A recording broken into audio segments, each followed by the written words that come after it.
Aujourd'hui, un cambriolage se produit toutes les 90 secondes et un incendie toutes les 8 minutes en France.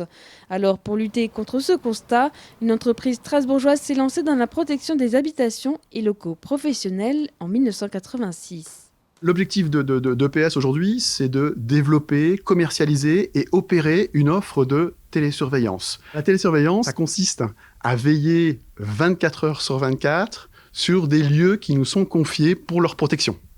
Et nous travaillons de manière extrêmement proche avec les forces de l'ordre ou les services de secours pour, lorsqu'il y a un déclenchement d'alarme, nous la traitons, nous, en moins de 30 secondes.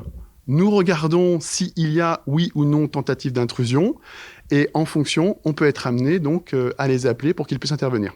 Numéro 1 du marché français de la télésurveillance, la société propose plusieurs protections contre les cambriolages, agressions ou encore les risques domestiques comme la détection de fumée, d'inondation ou de monoxyde de carbone. En 2021, elle a été élue service client de l'année dans la catégorie alarme et télésurveillance. L'un des secrets de sa réussite, la maîtrise complète de la chaîne de surveillance. Le système d'alarme connecté, qui est relié à un centre de surveillance, est mis à disposition de l'ensemble des abonnés pour la protection du site. L'installation de ce système est effectuée par un technicien conseil après qu'il ait fait un diagnostic sécuritaire pour être sûr que tout soit bien personnalisé en fonction du lieu qui est à protéger.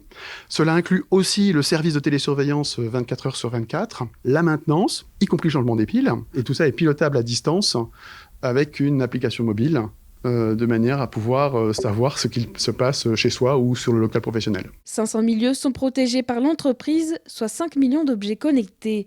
Et la télésurveillance semble ne pas connaître la crise. Le télétravail a poussé les professionnels à protéger leurs locaux vides et les particuliers à améliorer leur habitat.